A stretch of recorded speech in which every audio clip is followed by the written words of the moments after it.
당시 겉으로 드러난 세키가라에서의 병력과 배치만 보면은 도쿄가와 이에야스의 동군이 승리하기는 어려운 조건이었습니다. 유리한 고지를 장악했던 호랑이 입속으로 도쿄가와 이에야스의 동군이 진입했던 형국으로서 모리 가문의 기카와 히로이에가 배신을 하지 않고 도쿄가와 이에야스의 후방을 공격하였다고 하면은 방황하면서 마음을 정하지 못하였던 고바야카와 시데아키는 아마도 동군을 공격했을 것이고, 중간에서 눈치를 보고 있다가 서군을 배신했던 그런 다이묘들도 동군을 공격했을 것입니다. 메이지 천황 시절에 일본 사관학교의 교관으로 왔었던 프로이센의 크레멘스 소령은 세키가라의 대진도를 보면서 이 전투는 서군의 승리가 확실하다 하고 확신에 차서 말했습니다. 하지만 결과는 달랐죠. 당시 포진을 보게 되면은 동군이 절대적으로 불리했습니다. 그러나 노련한 도쿄가와 이에야스는 군사적인 역량이 부족하고 포용력이 부족했던 이시다 미스나리와 서군의 다이묘들 간의 불화를 적절하게 이용해서 적군의 균열을 최대한 만들고 내부의 배신자들을 심어 놓았습니다. 서군의 다이묘들은 이시다 미스나리가 당시 8살에 불과했던 시데요리와 자신들을 이용해서 권력을 잡으려고 한다는 의심을 가지고 전투에 소극적인 모습을 보이기도 했습니다. 한편 토요토미 시데요시는 시데요리가 태어나기 전에 자신의 후계자로 생각해서 관백으로 임명했던 히데추가를 수청하는 과정 속에서 히데추가와 가까웠던 다이묘들을 가혹하게 숙청하려고 했습니다.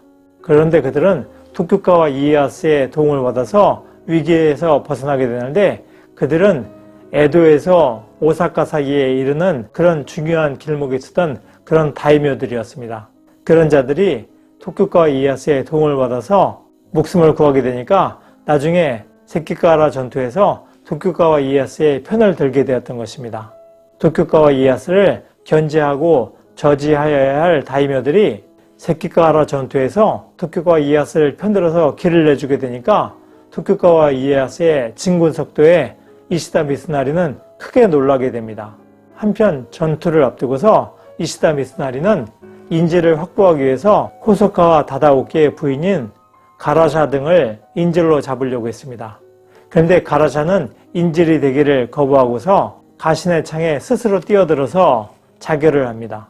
가라샤는 혼노제의 변을 일으켰던 아케츠 미스히데의 셋째 딸입니다. 그럼에도 불구하고 호소카와 다다오키는 이혼하지 않고 그녀를 아꼈을 정도로 가라샤는 아름답고 부부간의 금실도 좋았습니다. 그런데 이시다 미스나리에 의해서 부인이 죽게 되자 호소카와 다다오키와 그와 가까운 다이묘들은 적극적으로 동군에 동참하게 됩니다. 그리고 전투가 끝난 이후에 호소카와 다다오키는 이시다 미스나리를 처형하도록 강력하게 주장합니다. 그래서 이시다 미스나리는 죽게 되죠. 그런데 그의 아들들은 정치에 개입하지 않고 승려가 되는 조건으로 살아납니다. 그래서 한 아들은 104세까지 삽니다. 장수하게 되죠. 한편 이시다 미스나리의 이러한 실수 때문에 중간에서 눈치를 보던 다수의 다이묘들이 이시다 미스나리에게 등을 돌리고 동군에 가담하게 됩니다.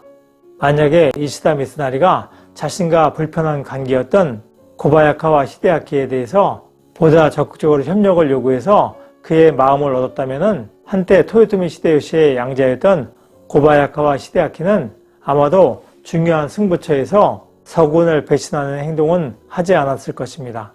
그러면은 모리 가문의 존속을 원하여서 도쿄가와 이에야스의 편을 들었던 기카와 시로이에도 도쿄가와 이에야스의 후미를 공격해서 서군의 승리를 결정지었을 것입니다. 도쿄가와 이에야스는 사전 작업을 통해서 승리를 자신하였기에 호랑이 입이나 다름없는 세키가하라에서 전투를 하였습니다. 이에 반해서 이시다 미스나리는 군사적인 능력이 뛰어난 시마즈 요시히로를 적절히 활용하지 못하였고, 오사카성에 머무르던 총사령관인 모리 데루모토를 세키가하라 전투에 참가하도록 설득하지도 못하였습니다. 서군의 총대장인 모리 데루모토가 세키가하라 전투에 모습을 나타내서 적극적으로 참가하였다면 그의 가신이었던 기카와 시로이에는 감히 서군의 길목을 막고서 전투를 방해하지 못하였을 것입니다. 그래서 전투를 재촉하는 전령에게 지금부터 도시락을 먹을 것이다 라는 말로서 전투를 거부하는 그런 행동으로서 재상님의 빈 도시락이라는 말이 생겨나지도 않았을 것입니다. 토요토미 일가를 존속시키고자 노력했던 이시다 미스나리가 패배하고 죽게 된 이후에 토요토미 히데요시의 직할 영지는 224만 석고에서 65만 석고로 줄어들게 됩니다. 이에 반해서 도쿄가와 가문의 석고는 250만 석고에서 400만 석고로 대폭 늘어나게 됩니다. 그리하여 토요토미 가문의 힘은 대폭 축소되어서 그로부터 15년 후에 오사카 전투에서 패배하고 마침내 토요토미 히데요시의 가문은 멸망하게 됩니다. 노력하는 여러분의 동반자, 동반TV입니다. 감사합니다.